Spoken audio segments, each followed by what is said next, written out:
can finally say, I'm Nate. I'm an alcoholic. And I have 4 years sober.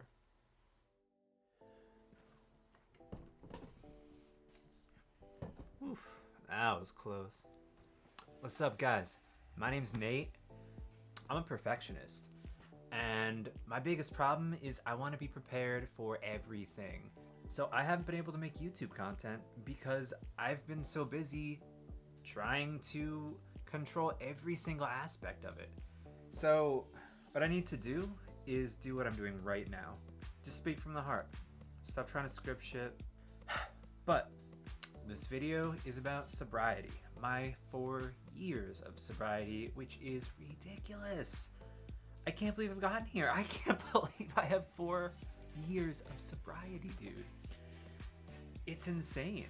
June 14th, 2018. I was facing homelessness for the second time, unless I went to Mountainside, which is a rehab in Canaan, Connecticut. It's up north. It's in the wilderness, the mountains, beautiful. So I was gonna be homeless unless I went there, unless I got sober, because it was either that or probably going to be the next poster boy for suicide prevention. I didn't want to go to sleep because I was too scared of the dreams and the memories and the nightmares, but I didn't want to stay awake because all I did was remember the good times that I could no longer have.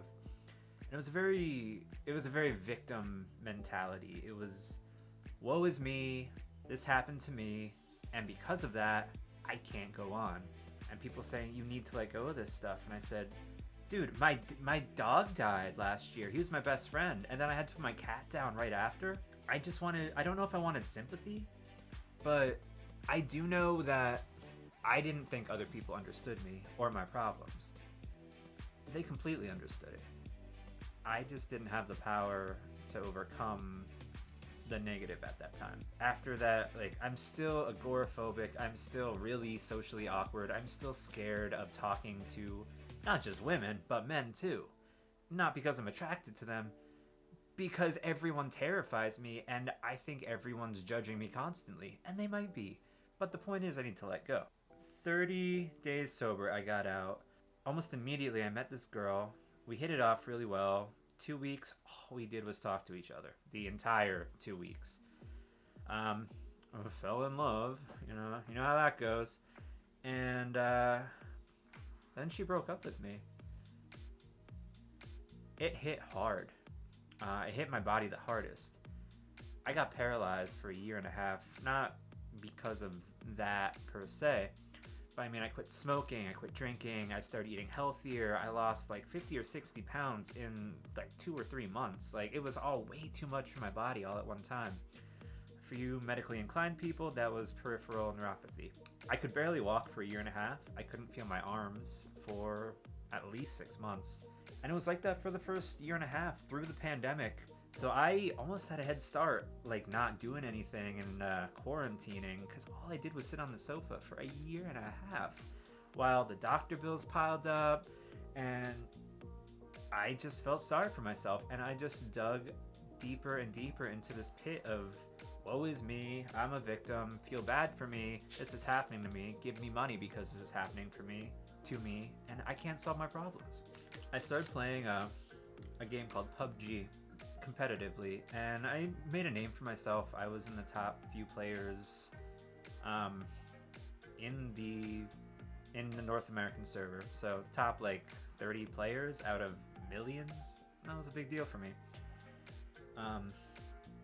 Indirectly, that showed me how much drive I have.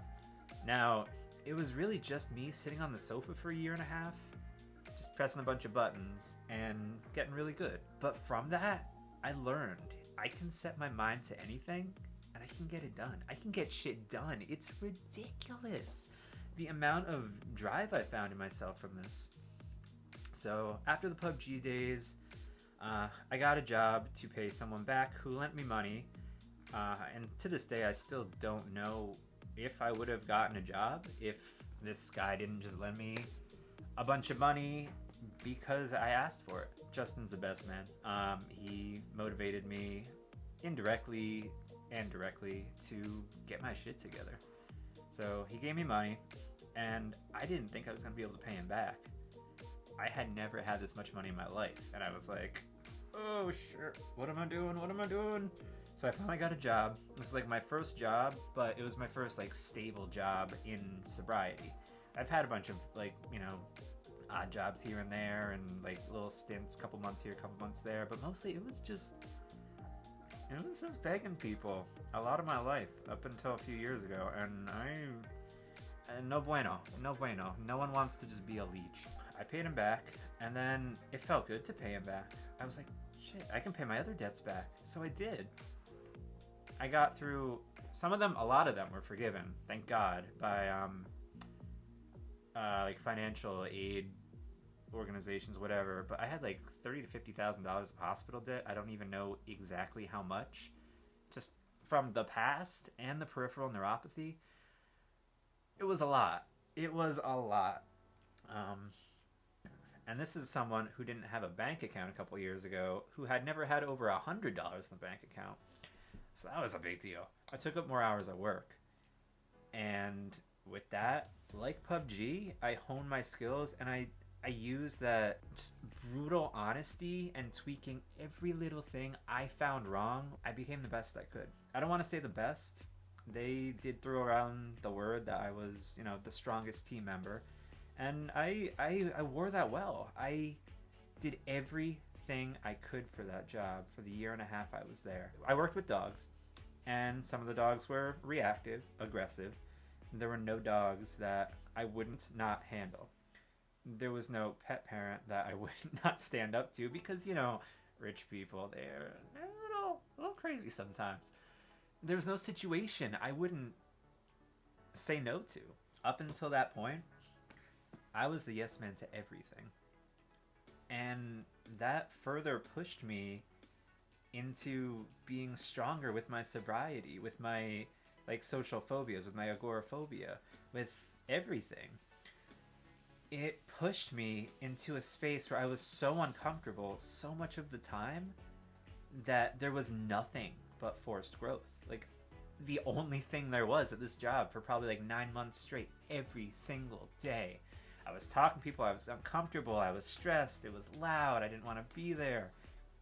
But I got it every day. I didn't call out once. There was a COVID scare, I had to call out for that.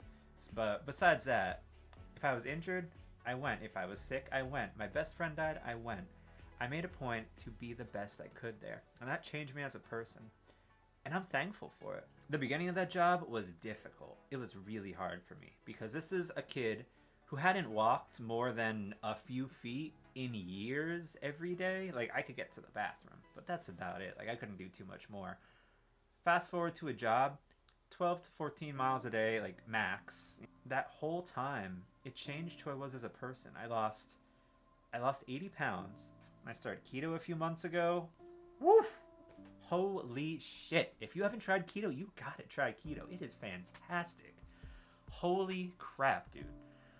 The weight just literally just evaporates from you. Like, I feel so good about myself right now. That was the first time I had ever been happy because of a childhood of trauma, abuse, neglect on a number of fronts. My dad probably could have done a little better. I don't know who he is now. I don't know what kind of person he is now. At that point, no bueno. There was a lot, and we don't need to talk about it. He could be a born-again Christian now. I don't know. I wish him the best wherever he is. But childhood was not happy, and because of that, adolescence was not happy, and because of that, teenager was not happy. And you don't always have to win.